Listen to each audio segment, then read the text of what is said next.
Hey everybody, welcome to Investing in Cannabis. I'm your host, Brandon David. As always, look at beautiful Venice Beach, California, quickly becoming a real hub for the cannabis industry and entrepreneurship in general.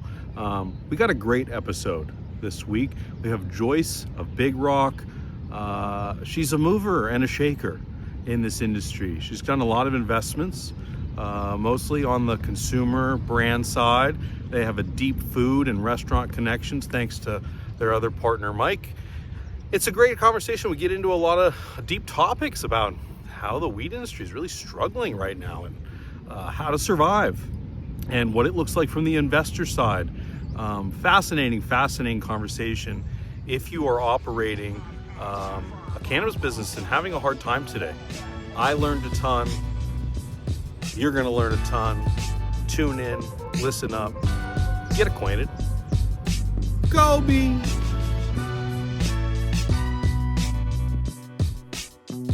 Joyce, thank you so much for joining me. Yeah, thank you for having me. Finally. Set.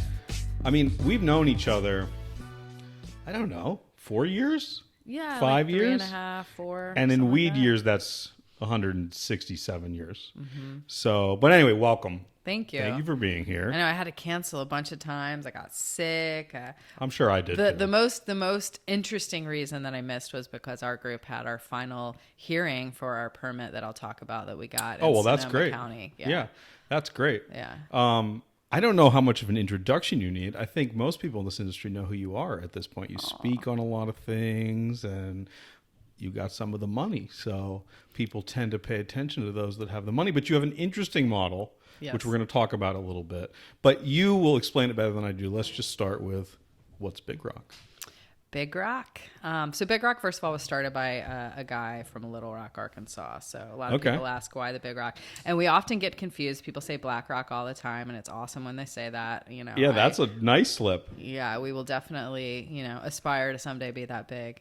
But yeah, so Big Rock started as a family office from an individual named Mike Harden and his family. His wife Shauna and him are both, very immersed in the industry and really interested in, sort of seeing the ships rise. And his background is he had run a hedge fund and a venture firm for over 15 years. And technology stuff mostly, technology, right? And biotech. So they had some significant exits and names that, your listeners would be very familiar with. Mm-hmm.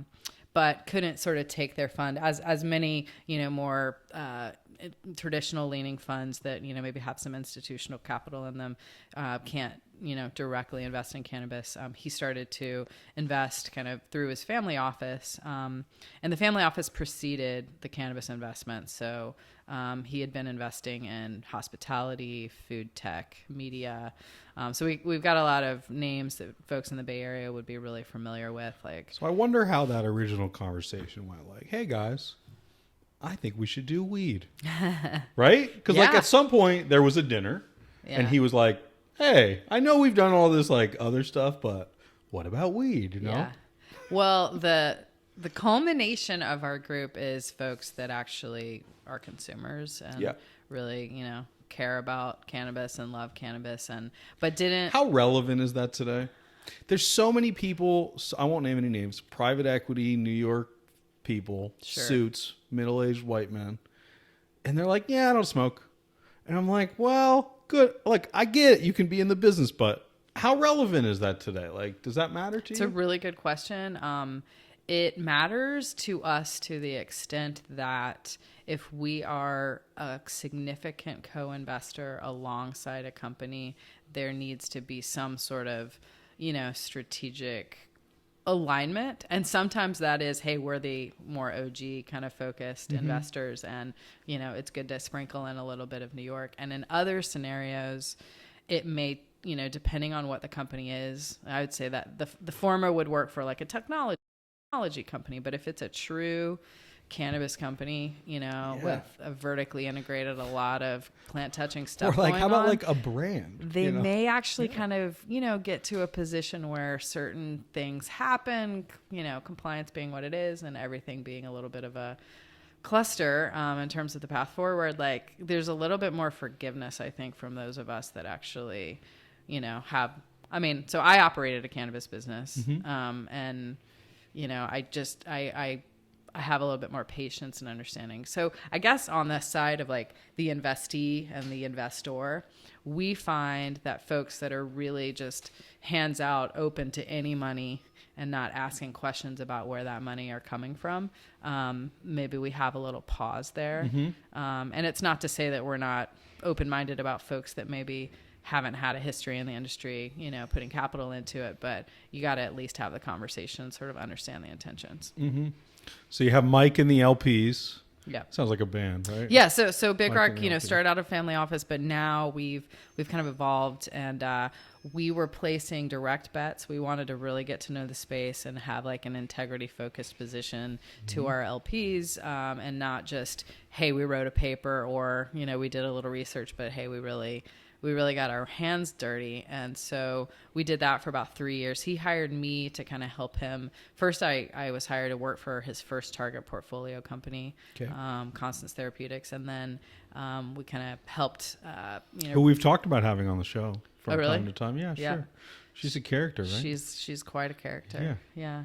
So she, behind our investment, we helped her land a Series B lead, and kind of helped clean that up. And then as Big Rock was deploying more capital, it became clear that there was an opportunity. And so I was kind of, reabsorbed back into the company, and I've put a little bit of capital to work myself, and now, and then people were following us into deals. So, a Big Rock check would be worth, 2-3 times our value, just because investors were interested in what we were looking at. And there was no formal syndicate at that point, right? It was just, we're following you. Yeah, We like what you do. exactly. Yeah. Okay. And we were happy to, sort of pay that forward. And then this past year we started to do SPVs, and this was all kind of trying to culminate, the decision for Mike, whether or not he wanted to be fully engaged in cannabis, and he made the decision these last couple of months that he does, and so he's now full time. 100%. Well, that's got to be a cool feeling. It's so cool. Yeah. I feel like, and sort of like vindicating in a way. Like, Yeah. I know you guys don't use these words, but like, he's your boss in so many words, Yeah. right? And like, for him to be like, what you're doing is dope. I'm going to do this full time. Like, that's cool. Yeah. That's a compliment to you for sure. Thanks. Okay, so let's talk about this structure, because I think there's a lot of people that are confused by this, right? Yeah. How do you best describe how Big Rock differs from Poseidon? Sure. So Poseidon has a formal fund, and essentially they've, organized their fund such that, they may do independent, smaller checks into companies if they like them direct, but for the most part, they've set up a fund thesis. They launched their first fund in, I think, 2015, and now they're on fund 2. And so basically, within a fund structure, there's, the IR, the investor relations to the LPs, and then there's the deal flow, business development to the companies. So these funds are essentially set up that, it's really important for them to, have a thesis and have follow along capital available. So when you do an investment in a company, you're usually going to follow capital behind that. So if you're in an earlier round, you're likely going to follow them for at least one additional, if not 2 or more rounds. And there's a lot of great funds out there. I think in general in cannabis, the minimums for certain organizations are pretty high. $500,000 is pretty common, sometimes $1 million, sometimes 250. I'm not specifically speaking to Poseidon, but just, to groups. No, they've written some of those checks for sure. Yeah. Yeah. I think they're a little bigger today. From but their yeah. LPs, and then, out to the companies, it probably anywhere from 500,000 up to, 5-10 million from some of the bigger funds. And so, looking for companies that actually are healthy enough and that actually have, enough cash flow to be able to write that size check is a small percentage of the industry. And so for us, from the venture mindset, Mike kind of came from a place where he was functioning as family office towards a lot of hospitality deals. And then his venture firm was focused on tech and biotech, which were slightly bigger checks, but entrepreneurs in some cases that maybe only had 2 or 3 employees. So we're really interested in being involved really on the front end, where writing a $250 check is actually meaningful for a company, but the amount of time that you would take to manage that through a fund is maybe not your best use of time. So and in terms of like how the structure works and such, to be clear, we will likely do a fund moving forward. But we've wanted to sort of, while the industry was really developing, give ourselves flexibility to really be able to lean in with companies where smaller checks would be meaningful, and then follow them along so that once we do launch the fund, they're more mature. We have that, seat at the table, whether it's a board seat or just a, firm knowledge of their data room and cap table, to kind of then take those positions. So, Poseidon was really early in the space. Sure. And, so they have years in front of us in that respect. And that's true for certain funds, and for other funds, it's just they have access to capital, and they're just managing their intent differently than our. Yeah, well, it's just a different strategy, but thank you. It was a great explanation. And I think it's really important for cannabis people to understand that this model exists outside of cannabis. It's not like Big Rock said, oh, like we've got this crazy idea. Like, and I know because I've done a few of these SPV deals in technology, in cannabis, whatever. Like, this is just a tool that you can use. But what I like what you said, because it generally is a precursor, and the way that I was working on it was as a precursor to a fund. So you can kind of go to LPs, or AKA rich people, and say, hey, like, get in a couple of these deals with me. You're going to make money. And then come back and write me a big check, and then you don't have to deal with it anymore. Sure. Trust me, right? Yeah. Kind of deal. It's a feet wet situation for the LPs as much as it is for us. Yeah. And we can be a little bit more flexible with minimums. I like to. For me, this space, I don't want it to be the 1 or 2%, seeing the upside. That's true for entrepreneurs, but that's also true for investors. A lot of folks are like, Joyce, you guys are dealing with sometimes $25,000 and $50,000 check sizes. And, on the one hand, I can understand. That you're taking in, or that you're writing out? That we're taking in. Yeah. That we're taking in. Yeah, it's operationally intensive. Yeah. It's operationally intensive, but on the values side of it and the long term, first of all, we're picking great deals. Yeah. So, knock wood, like I hope everybody is happy in 3 or 5 years when, things start to actually show their exits. That's the fun thing about this is you don't know. Yeah. No one knows, right? So I hope that, more folks are able to, dip their toe in the water because of the flexibility that firms like us are offering, to the space. And also, what is the minimum size check you'll take? 25,000? Yeah.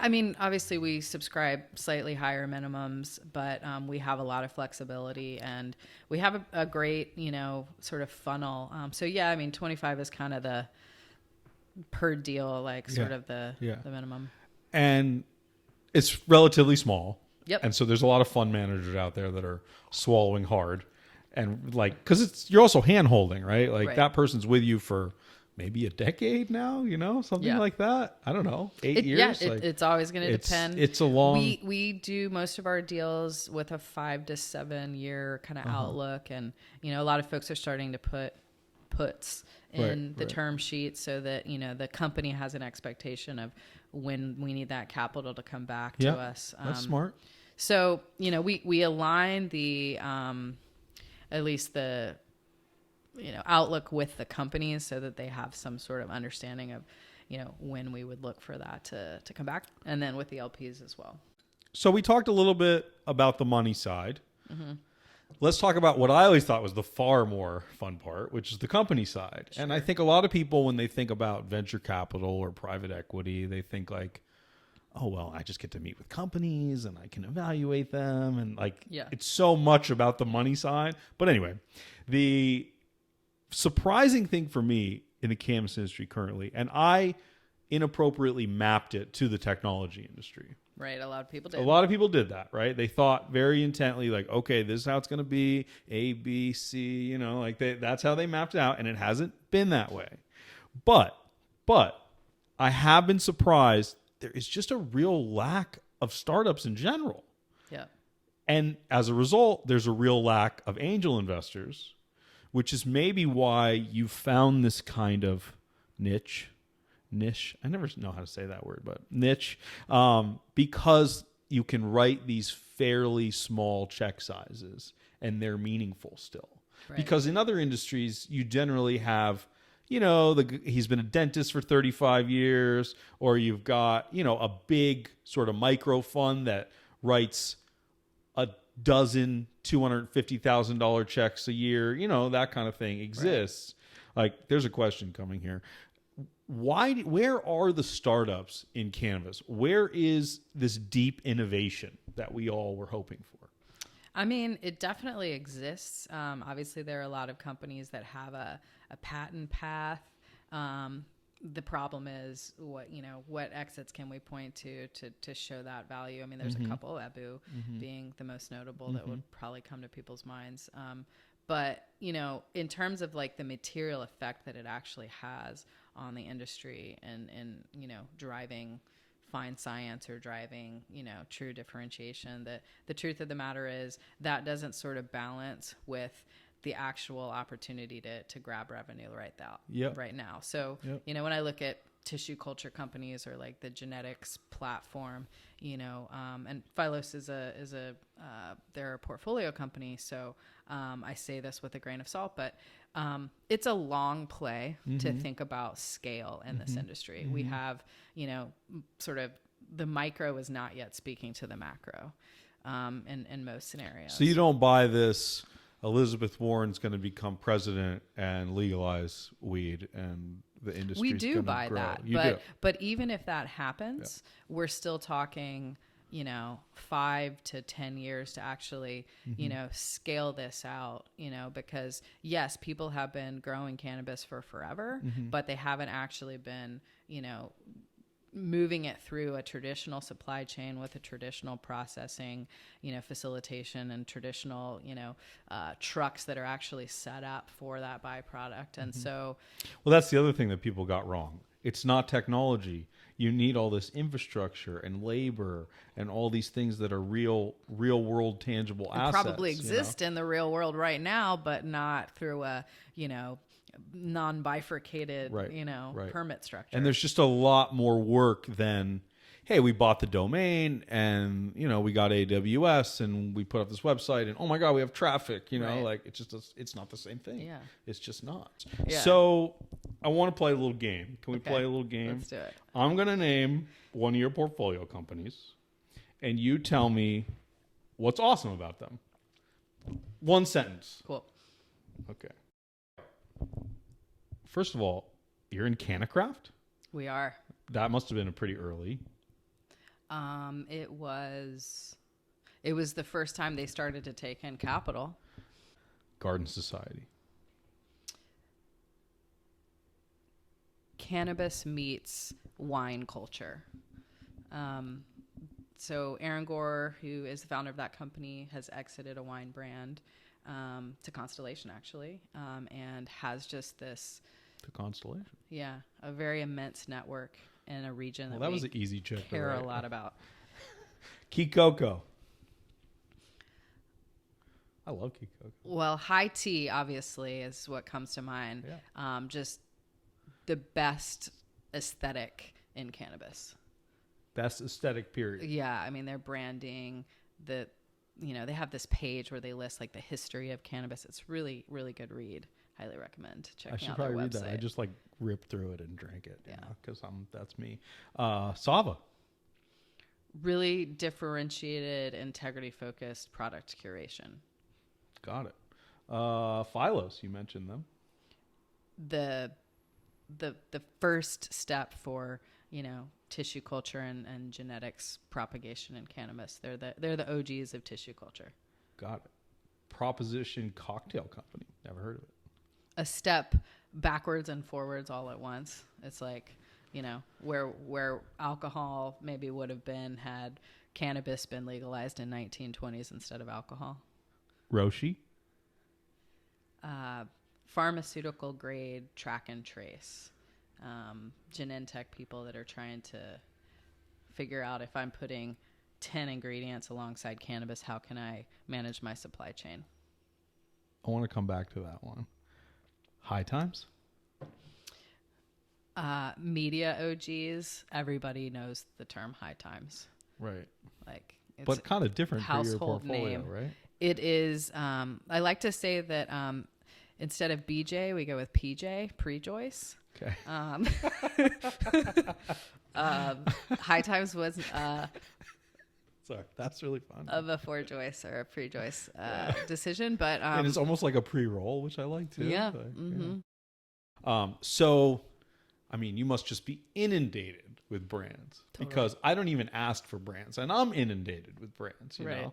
And so, what makes a good brand? I mean, there's colors, there's packaging, there's all these things.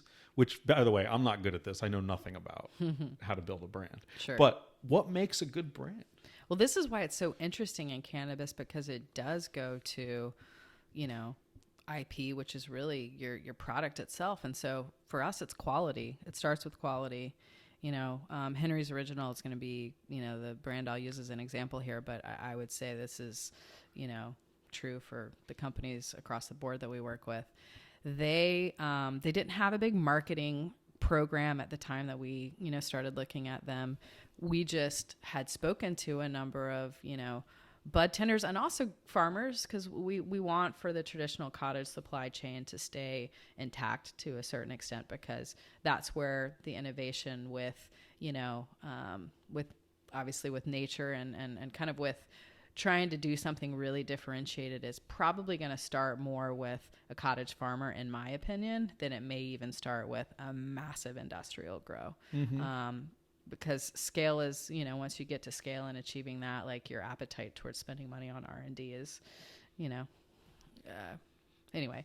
You're more concerned with cash flow. Yeah, you're more concerned with cash flow. Yeah. So with Henry's, you know, bud tenders, we're just really responding to them as people who had worked in the industry for a long time, but were like super professional and like kind of understood, you know, who they were talking to and how to talk to that person all the way up the supply chain. And it was just authentic, good product at the end of the day. You know, yes, they did put together a good program on the name. And, you know, I actually, when I first met Jamie, he was describing Henry, who is basically the farmer that we all know that introduced us all to cannabis. Okay. And I actually thought there was a real Henry. There wasn't. Yeah. I was gullible for a moment. That's funny. And I was like, I want to go meet this guy, Henry. That's like this this company. They're not paying me, but they give me some weed sometimes. This Autumn, you know, Autumn Brands. Have you heard of this? Yeah, I have. Okay, so their last name is Brands, and the daughter's name is Autumn. Like there's actually an like Autumn Santa Barbara, Brands. Yeah. I find it interesting that when I asked you what makes the best brands, you talked about very businessy, executional things, right? Yeah. Which is cool. That makes sense. But I think so often, particularly in this industry, it's like people are, and this is one of the things I love about people in the industry too, but they're so whimsical. Right. You know, they're like, oh, well, it's the story of this packaging and the hemp roach crutch. And, you know, it's like, I blessed it and put the sage around it and everything. And I'm like, cool, but like, how are you going to get it in stores? You know, like, and so that's interesting that's the first thing that you said too, which is like, basically what you said is like design and logos and colors, like those come after. Yeah, that's a quantifiable thing that you can pay for, right? You can buy. Fascinating. I mean, when you know, so we have a brand we're going to bring to market, which we'll talk about, but when it comes down to the concept of paying a, you know, marketing agency $30,000 a month to get something done, or $80,000, yeah, it's just like, you know, this industry is so taxed in every, you know, segment that we're trying to work with on the ancillary side, and officially and unofficially. You don't think when you call a billboard company as a cannabis company, the price doesn't go up? Absolutely. Yeah. I mean, yeah. I don't know. And at the end of the day, you can go get those customers, but we find that most of those customers that are responding to that are not the sticky customers. They're the discount, like, there's exceptions to that rule if it's like a really compelling, you know, differentiated, but most of the billboards that I say are just like, again, going back to the like, we're all working in cannabis. Cannabis is freaking awesome. But Yeah. Yeah. that does not your company make. I try to look at it sometimes as if I didn't like weed. Because obviously I'm in this. I don't understand people that are in this industry that don't like weed. I could start there. But if I pretend that I don't and just look at it like a business, like, yeah, I mean, the people that are spending a lot of money on billboards, it's no different than spending a bunch of money on AdWords in Google, right? If you can get eyeballs on something, but if what they're looking at, if what their experience isn't actually good, Right. well, then that lifetime value to cost of acquisition ratio is not going to work. Totally. And nobody even understands what I'm talking about when I say cost of acquisition, lifetime value in this industry. And that's why I think to myself, well, you guys are not ready for a lot of money, Right. right? That's just the truth. It is. Yeah, it's just the truth. Matt of Arcadian was on the show, and we were talking about how all of collectively the funds, they actually don't have that much money. Right. And he was like, well, actually, that's a good thing. They don't need that much money. You know? Yeah. I was like, okay, well, that's smart. That makes sense. Totally. And you know, folks in trying to get, you know, new search, you know, or lifted search, SEM, what does it do? It's supposed to, if it's working, it raises your SEO value so that, you know, over time, Organically, your SEM goes down organically and your SEO goes up. And, you know, there's not really an equivocal. Very good point. Very good point. And they're not even like collecting emails in a lot of cases. Like they have no loop. There's no Right. ROI of any kind, no metric, which is. I wanted to talk about, you know, the sort of looking at a cap table and, you know, what LPs and investors and companies should really be mindful of, like when they're thinking about taking in capital or when they're co-investing alongside groups. So I think back in the day, a lot of companies were really scared about letting people into their data rooms. You know, it was kind of like, unless you're writing a massive size check, like you don't get to see behind the curtain. Right. And, you know, there've been some pretty egregious examples. We need to understand that Big Brother is watching, that you don't know that the person that you're talking to isn't, you know, maybe trying to scrutinize the situation in a way that, you know, I think. No, they are trying to do that. Yeah. That's like kind of their job. Right. In a weird kind of way. It sounds unethical, but it's really like, you got to think about it like a lawyer, right? Like, this is your client. Your duty is to defend them and represent them. And that doesn't mean they're lying, but statistics are just one of those crazy things. And data is one of those crazy. I think that's what you're saying, right? Well, yeah. I mean, what I'm saying is right now, here we are all engaged in, I think the impeachment hearings in the Senate start today. Like literally this moment. Right now. The man, Rudy Giuliani, will be referenced ad nauseum over the next 24 hours. Yeah. And Ukrainian consultants that he worked with have invested in cannabis companies that we know. And I don't really want to be on a cap table with those companies, because what's going to happen to every single person that's on that cap table if one bad player is on that cap table is the company probably will get their permit revoked. Yeah. And then Got it. maybe you transition in some way, shape, or form. But, you know, it's crazy that here we are in California and the nature of the frenzy. You know, to me, like, the net sum of the frenzy and the shit show is that literally some people that I know happen to share a cap table with, like, Russian mobsters. But see, this is the tricky part about big business and high finance is at the top, it's actually a very small group of people. And that's why you see all the big tobacco stuff, right? Right. It's not like big tobacco is coming into cannabis. It's just that the people pulling the strings at the top so maybe are in everything. Maybe you to know? you know, the Matt point in terms of there not being that much capital, like Is a good having thing. that visibility and Maybe like that's a being good a thing. little bit more conditioned, you know, and tempered in our path forward, maybe is a good thing. I like that. Yeah. I like Yeah. Look, cap tables are really important. And it's something that I think particularly first-time founders don't think about. Yeah. There's such this rush, this pressure, and a lot of this comes from venture capitalists, by the way. But to get it done, to get to the next growth stage, to hit the KPI, don't sleep. You know, we got to get there. You know, time's running out. The cannabis window's closing. You know, all the permits are gone. This is what investors tell founders all the time, right? And so they don't sleep. They're super wired. And then they make stupid decisions. You talked specifically about the equity positions, but all these companies have a ton of debt now. Right. And how many of these founders legitimately understand waterfalls and cash flow and liquidity events well enough to understand that if they take on so much debt, their equity actually may be worth nothing. Right. And I don't think that analysis is happening that much. Even at the highest levels. I mean, look what's going on with MedMen. Or should be med people, but that's a different story, right? But what's going on with MedMen? They just keep taking on more and more debt. And the founders, I mean, do they even own any anymore? Like they can't. It's got to be worth nothing, you know? And so, and then what happens is you have the guys that come in as the third round of capital from New York or wherever that don't know anything about weed, but they've just got this. I talk to people all the time now. You must too. They're like, well, shit's getting cheap now, right? Yeah. Let's go. Asset, you ready to go? You know? Yeah. And like, look, if you're an investor, that's compelling. But if you're a consumer, is that a good thing? I'm not sure.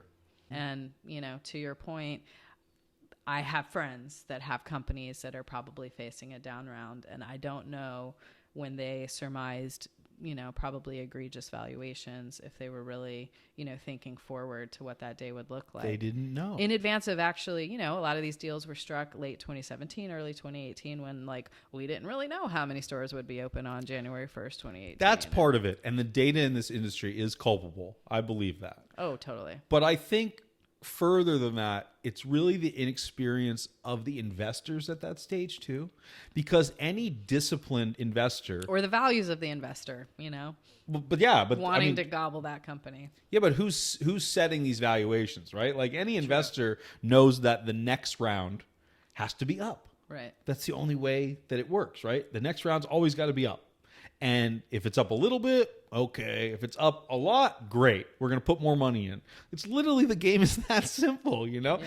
And the tricky part is getting the money. The game is that simple, although the game is also the company surviving until federal legalization. That's the game in cannabis. So even if you have a down round, okay, hypothetically. So let me ask you this question then. You obviously have companies in the portfolio today that are struggling. Sure. Probably more than a couple. If the industry is cratering at the moment, right? What do you tell them? I guess the entire industry. So we can just go ahead and say all of them in some way. Oh, not your portfolio. Yeah. I mean, across the industry. So, totally. Everybody is hurting, right? Yeah. We use a lot of happy talk in this industry, but really we're failing. That's really the answer. We're failing. The government is failing us. Every investor and founder, no matter their best intentions, we're all failing. Yep. We just are. And we're going to see whether the culture of cannabis can be the business of cannabis. Yep. Not sure yet. But the reason that I was asking this question is you are in the business of small brands. Can you effectively sell these brands? Yeah. To these big guys? Well, that's the end game. To be clear, right? Brands and the surrounding technology and IP. Okay. Our most recent check was for Vertosa, which is kind of powering a lot of the brands. Well, we sure can talk about Vertosa if you want, but everybody on this show already knows. So go back a few chapters. Ben's here. the homie. So, yeah. But my answer to the question is, what we tell founders is you need to every month chip away at your burn. And if you can get to a cash flow positive position outlook within calendar year 2020 and have defensibility to keep it there moving forward, we think that will be a favorable outcome.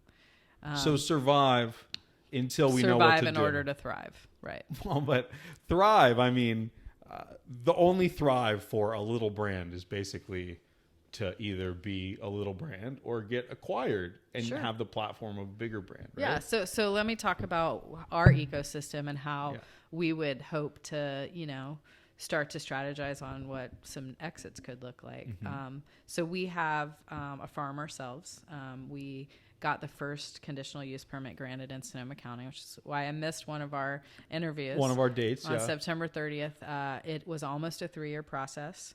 There are now 42 groups that I'm aware of behind us that all have been appealed. So we were the only ones to get a full permit. There are grandfathered grows, but you have to be feet. the most organized applicant. Oh, absolutely. There's I mean, no that's question. why they put us first. We Yeah. think, because Yeah. they were like, if this isn't gonna pass through the Yeah. zoning board and the supervisors, No like, one is. we're in trouble. Yeah. Well, and from a PR perspective, like you guys are Yeah. a thing. Yeah. It's easier. Yeah. So the project we're calling Sonoma Hills Farm, and we've just hired Thomas Keller's farmer. His Very name cool. is Aaron Kiefer. Very cool. So he's 10 years been helping Thomas grow the most beautiful vegetables in the world, and he also has been on the side working in the Cannabis 215 for many, many, many years. Okay. And he's a very modest, kind, hardworking, just great dude. So we're blessed. We've also been working with a guy named Sam Magruder for a long time on the project. So what we tend to do, we're like, there's 2 partners at Big Rock, and then we have 4 support staff. And then when we move forward with a project that we're putting pretty much all the capital behind, we choose like a lead for that project. Mm-hmm. So Aaron and then Sam have been kind of positioned there. And so we're going to own majority of that. Yes, we will raise for it, but we're not going to sell, majority stake. We're going to hold on to it. And, if flower continues to actually, have a market share, which a lot of folks are saying, the market's going to bottom out. Well, it's hard to actually produce good cannabis. It sure is. And people are, spending a lot of money to learn that. We're going to spend some money, but we're going to work with folks that have done it for a long time and that we think will do well with it. And so, we believe there's an opportunity for us to gel forward, a private equity model where we could actually start to work more in a partnership setting with some of our companies. Okay, I see. So the pitch to the companies is that this is a platform for you. Our cannabis is going to go into your products, at least at some scale. We believe that we've been working with some of the best operators in this space. Yeah. And the best operators are going to figure out how to pivot their companies to survive and thrive. Yeah.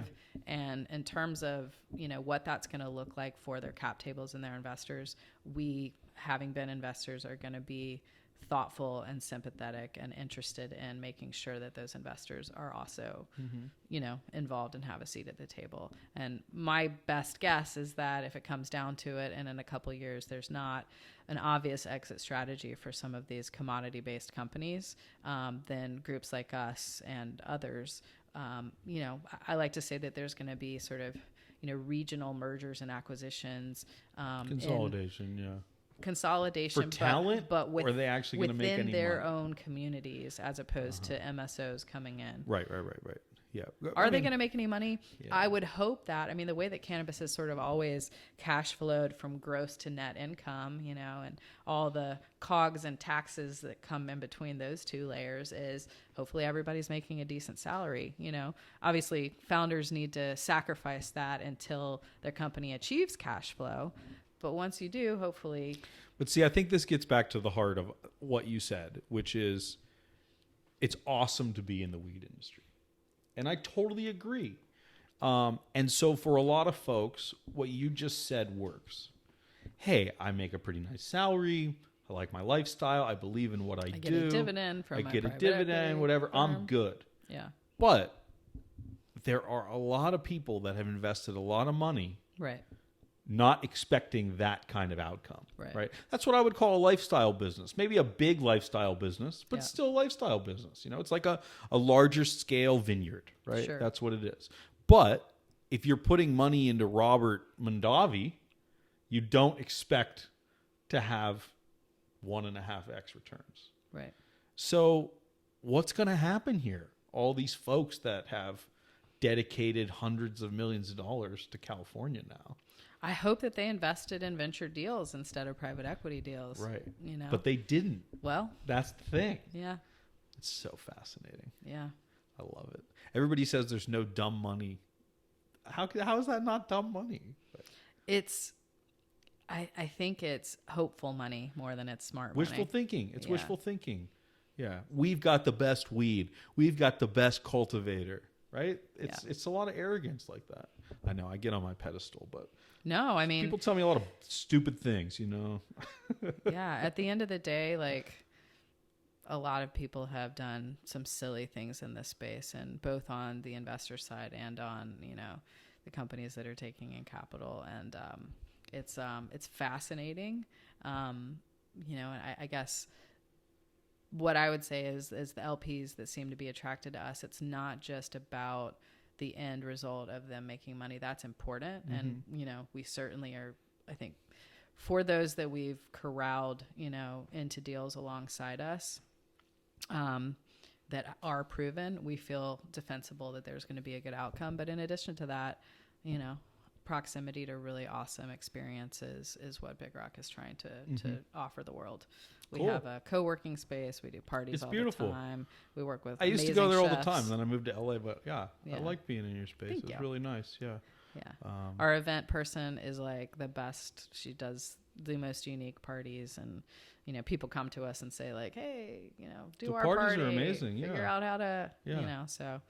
Are you working on anything like that? Are you working on any events or anything upcoming? Yeah, so we've, the last couple of years have been us trying to figure out our purpose forward, knowing that we wanted this permit to land, but having it flail and take forever. Yeah. So the certainty just wasn't there. And now that we have the certainty that, yes, we are going to march forward and bring that project to life, which will, sort of sit in we call it cannabis, kale, and cucumbers. Okay. Or cucumbers, kale, and cannabis. Uh-huh. One of those two, we'll see, is the tagline. And so we're going to sit in high culinary and sort of environment within the space, where a lot of companies sit vape and flower. We're more flower meets food and beverage. Cool. And so, yeah, we've done a lot more sort of like open facing, community facing events. And I think for the first chunk of this year, it's going to be a little bit more private, curated, to kind of focus on getting that project up and running. But from there, I'd say the back half of this year, we probably do an event once every 2 months. The more recent ones, we hosted a fundraiser for Last Prisoner Project alongside our good friends at New West Summit and the Cannacraft folks and Bob Hoban. We helped Connor Global when they did their first San Francisco event. They helped sort of bridge capital into the space as well. We did an event around that. So we try and piggyback. So you could expect like a Hall of Flowers or, High Times Cup or, something that's happening in our environment. We'd probably, piggyback on that. So yeah, we'll continue to do that. And, Sonoma Hills Farm, as it comes to life, our goal is to we can't have a cannabis tourism model per se yet, but we have a lot of good friends. Emerald County Tours, Brian Applegarth's a good friend. Jared I'm going to say his name wrong, Giomana from Sonoma County Experiences is a good friend. We're Okay, you're the shit, Joyce. You know everybody. We're going to try and Everybody's your friend. bring really, really cool things I honestly, to life. there's a lot of mud that gets slinged in this industry. I've never heard one person say one bad word about you. That's so nice. And as an investor, that's crazy. Seriously. Appreciate Because I've that. been the investor. I've been around a lot of investors, and seriously, not one bad word has ever been said about you, at least to me anyway. Maybe they're all hiding it from me. Well, this has been really I think the fun. same is probably true for Mike. We're cut from the same cloth. Yeah, He's Mike's an cool amazing too. person. Mike's the man. The other thing I wanted to plug is the Craft Cannabis Alliance. Uh-huh. So Big Rock, does try and support, certain advocacy organizations, trying to put our money where our mouth is in terms of what we want the impact to be outside of California, while we are focused holistically here on, putting capital to work in these companies. We got to all think past that. And, I think what's really happening in America is access to cannabis is born from California. And it's just ridiculous that legislators wouldn't actually acknowledge that and, realize that when you go live in a place like Illinois or Massachusetts, you're going to run out of weed after a week. And they don't really know how to grow the best weed. It's going to take them years. and figure it years out. and years Yeah. to catch up. And we're going to be putting a lot of money to work in building, indoor facilities that are not environmentally. So I had a conversation with Aaron Kiefer, who our new farmer. I'm from Georgia. Whenever I go home to Georgia, I go to this amazing place called the DeKalb Farmers Market. Hopefully Georgia keeps allowing refugee resettlement. That's a big question right now, but it's Jimmy Carter accepted a lot of refugees after his presidential term under the Clinton administration, and it's one of the top 3 refugee relocation environments in the country. And this market is amazing. If you're in Atlanta, go to the DeKalb Farmers Market. Only refugees and immigrants work there. And they have, everything is, all of the produce, all of the wine, everything shows its origin, where it came from. And they buy stuff from all over the world. Cool. The U.S. section and the amount of produce that comes from California, which is, by the way, cheaper there than it is at my grocery store in San Francisco. 70% is my best guess as to how much produce comes from. Oh, yeah. It's crazy. We're feeding the whole country all the time. So when I think about and I ask the question, why is Georgia not going to be able to produce lettuce or cannabis? The answer is the soil. It's red clay. They have monstrous rain in the summertime. All the way up to, New York State, there's a lot of, rock in the soil and just traditional ag people understand that. And I'm not saying that all cannabis needs to be grown outside. But even inside, we're talking about environmental factors, which can be very expensive for heating, cooling, ventilation, all these things, right? Yeah. I mean, there's a reason that things are grown where they're grown. Totally. Right? I mean, that's just the truth. Well, and furthermore, like we hinted at this, but whether it's going to gravitate more towards the equator in the future. Totally. Because it is better. That's what happened with the fresh cut flower industry, right? Yeah. It all gravitated Ecuador down there. Yeah. So the Craft Cannabis Alliance, they were able to get an export bill passed in Oregon. And that's not to say, hey, we want to export to California, our glutton of weed. It's they need a partner that will accept it as an import. And Adam Smith, it's hilarious that that's his name, one of our founding fathers. He's a guy who's been working in policy for a really long time, and he was instrumental in getting that bill passed in Oregon. So we're trying to support him in doing the same thing in California and Colorado, and then he'll try and get Washington involved to say this is what the legal market has evolved into. We have the export to fill your import needs, and to set a treaty forward with locally at the tri-state level, to say once New York does go live, or hey, Massachusetts, you need a partner now because you don't have enough weed. And his concept is via the trains, so that if we get a new attorney general that would be friendly to it, they just basically pass a little. Apparently, it wouldn't be a really grand gesture for them to just say we're going to let this transfer on the trains. Got it. And then all of a sudden, all of our companies have a huge new audience. So. Craft Cannabis Alliance, I like that. Trying to be helpful there. That's very cool. I love to hear about the person behind the business, behind the work. So we're going to start with, at the end of the day, what kind of cannabis consumer are you? Do you like flowers? Are you a terp hound? What are you into? I like unique and exotic flowers. Okay. I like a profile that, smells amazing and has a different node, So it's not necessarily, I'm not actually the type of person that can just strain drop names, but I like something that is not, crazy mainstream. And I say I can unabashedly say that our group is really invested in the flower. In what kind of vein? Do you like indoor? Do you like outdoor? Sativas, indicas, as much as that makes any sense anymore? I like all of it if done in sort of a clean format. A lot of the indoor stuff that I visited and experienced in the mid 2010 ranges, just as a friend of folks in the community, I would never want to eat a tomato that came out of some of those places. Yeah. And so the new, the legal market is obviously very different. And so I can say that there's plenty of great indoor grows. Yeah. But Some of the stuff that you maybe would buy not in the illicit market, like or semi-illicit. Yeah. I'm a little. Yeah. Some of it's fantastic, but Some of it's great. Yeah. Although I don't buy from the illicit market anymore. I think we all need to put our money where our mouth is. We do. We didn't talk about the black market because I talk about it on every episode, but it's a problem. Buy legal weed. If you buy a lot of weed, look up Flower Co. That's a great company. You'll save a lot of money if you smoke a lot of weed. They don't pay me either, but they should. Ted, Tony. Other stuff. When you're not working, what do you like to read? What's your favorite book that you gift, or your favorite, most impactful book in your life? However you want to answer the question.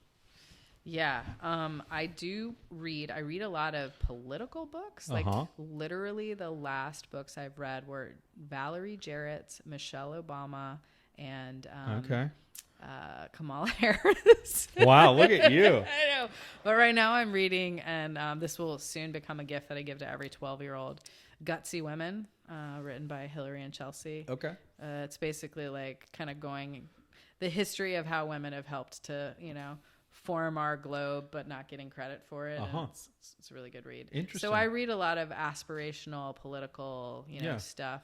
And then I spend a lot of time in wine country and in the Russian River area. I'm a water baby. I grew up in Georgia. I love to swim. And so my wife and I have been renovating a house outside of Guerneville for 5 years. It's taken forever, but it's finally there. And I love to cook. So I bake. What's your best every dish? night I go home best? and I make food. I cook every night. I would say 4 out of. Do you want to marry me? I know you're married, but that's amazing. Yeah, my wife is. We could very skip lucky. all the sex and everything. You could just make dinner and I'll roll some joints. Totally. Sounds good, you right? can be my, work friendly husband. I'm gay, so it would be a little. I know you're gay. That's why I but- said it. You said wife, so yeah. That's what I'm saying. I think it could work, because it's like not. Totally. Anyway, what do I like to cook the most? That's such a good question. I cook so many different things. I would say my favorite type of food is Thai food. So I like to make Thai food the best. I love a Penang curry. So good. They are. So good. What about baking? What do you bake? I bake the meanest apple pie anyone will ever eat, which basically requires not just baking, but also simmering. Mm-hmm. You simmer the apples for 12 hours in alcohol and brown sugar and, boil them down and then bake them. See, I just don't have the patience for that. Yeah. Sometimes that's like a lot of work. I don't have the right facilities. I need to upgrade our stove and such. But yeah, we have, let's see, on our property, we have 12 fruit trees. Wow. And one thing that gives me massive anxiety is getting to the property and seeing all of the apples on the ground. Yeah. Freaking hate that. Yeah, my parents have trees like that, and it happens to, they don't have a lot of land. They live in Newport Beach, but they have a lemon tree and avocados and shit. And, they're just on the ground. It's amazing how much waste we engage. And actually, this can go back to cannabis because I was just reading, hemp. Just we had a huge harvest of hemp across the nation. Yep. And 48% of it rotted because there's not enough processing facilities for it. That is the most cannabis thing I've ever heard, I think.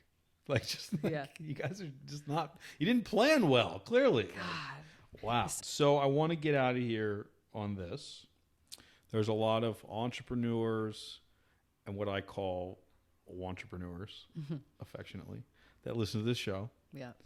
You've met with so many companies. You've seen so many things in the industry. Give just a little bit of advice, what should they, or red flags, what should they not do? However you want to structure it. Give them a little bit of something. Yeah. So I think here we are somewhat, now in the second phase or on second base of the cannabis industry. So if you're not coming into the industry with some,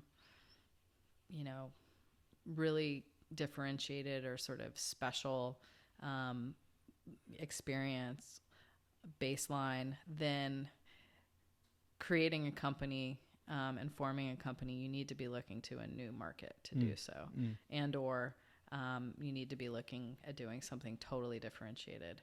Another line of, pre-rolls, or another line of mints or gummies, or, Or these just a types of cultivator, products. right? Yeah. Well, cultivation's a little different. From an entrepreneurial perspective, in that respect, it's like if you're just buying land and you want to, sell through to Flocana or to Henry's. Yeah, but they've got to raise money to do it. That's the problem, right? Well, yeah. How do you start? I don't think a cultivator should be raising money per se. They should be putting their own money. But there is a lot of folks Yeah. walking around Yeah. like that, right? Yeah. Anyway, this was your moment. I tell people that are, trying to come into the industry that haven't already been engaged in it, well, go get a job. Mm-hmm. Don't try and start your own like business. any industry. Yeah. The other thing that I would tell entrepreneurs is, at this stage in the game, you have enough ability to access, paperwork, research. There are a lot of other entrepreneurs that are totally happy to talk to you. So I think there were a lot of misnomers about how to paper a deal 2-3 years ago. Yeah. You shouldn't have that misnomer anymore. You should understand, if you're a commodity-based organization, what the investor is going to be looking for versus if you are building a new technology or a platform or a market. Do your homework. Yeah. That's basically what you said. And also, a lot of folks say, like, it's a no or a yes, but, and I've kind of had this rub with a couple of companies. A lot of investors want to like watch things over time. So, be communicative, but not in like a, really direct, overwhelming kind of way, Monthly email update? I would do a monthly to those that you're How trying often to. do you touch each one of your portfolio companies? We have some quite passive relationships with some of the companies. Some of the bigger ones, right? Yeah. Well, I mean, actually, Cannacraft, I'm very involved with them. So we engage with our companies on a monthly basis. Okay. In terms of, sort of actually going through the quarterly review process, or the review process, we try and do that quarterly. And I have an analyst who helps me with that, which is amazing. So I know several of your investments Yep. that are hurting. Okay. And you know who they are. Sure. You know the deal. Give not just them, but more broadly, a little bit of advice for someone that is in the second inning of So cannabis. I want to be clear in terms of the hurting.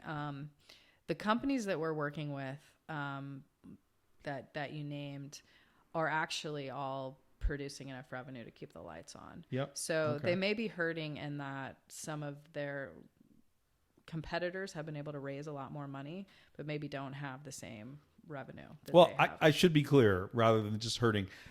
There are really tough times in cannabis. So they're firing people. Sure. They're worrying about the next month.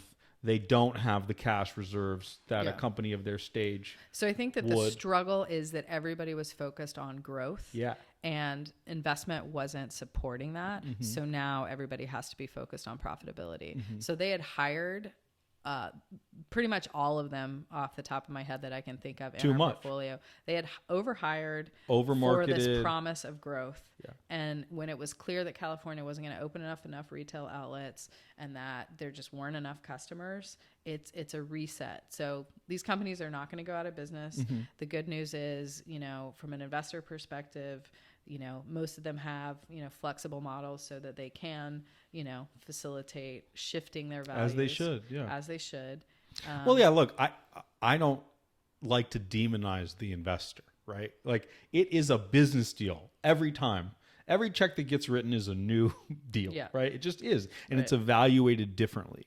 And what I hear from you is you're working with every company you can to make it work. Yep. And I think as a founder or someone that's thinking about being a founder or coming to Big Rock, that's all you can ask, right? It's like, look, I don't see the future. I don't have unlimited money. I'm just here because I'm going to help you, know? Yeah. You can't keep coming back to, daddy or mommy. And, once you graduate from high school, which I think we all have, like, there may be something, tidbits here and there, but at the end of the day, you got to learn to sail and fly yourself. Unless you come back with an amazing new opportunity, in which case capital always finds great opportunities. Exactly. Always. Yeah.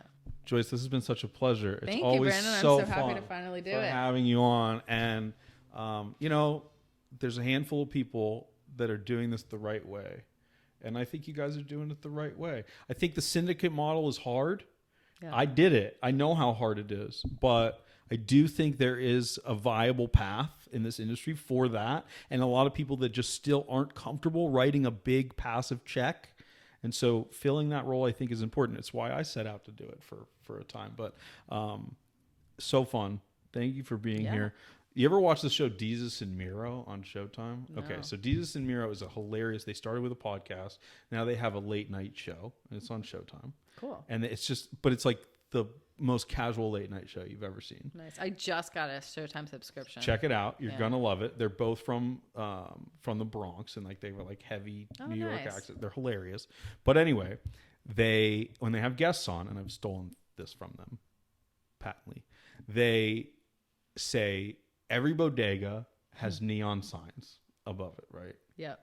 If you had to have a neon sign follow you around for the rest of your life above your head, what would your neon sign say? It would say "Weed Lady with Love." Amazing. Weed lady with love. I call myself the weed lady of Big Rock, but it's not just weed without, a little bit of love. So, and I don't really love the term weed, but it's cool. It is what it is. It's not as bad as some of the other cannabis, ones. but people call it weed. It's fine. They have their place. Both have their place. Yeah. Just like booze, right? Booze has its place sometimes. And like cannabis, it doesn't it's scientific. It's not like something for a headline as much as Instagram would require. I invest in cannabis, but I smoke weed. Yeah. Right. It's just like, I don't know. Anyway. Yeah. So I like it. All right. If I was like fancy, I would actually do that. But I won't. So. Joyce, it's been fun. Thanks for listening. We're probably at like an hour and a half, but it was worth it. Thanks, buddy. See you next time. Cheers.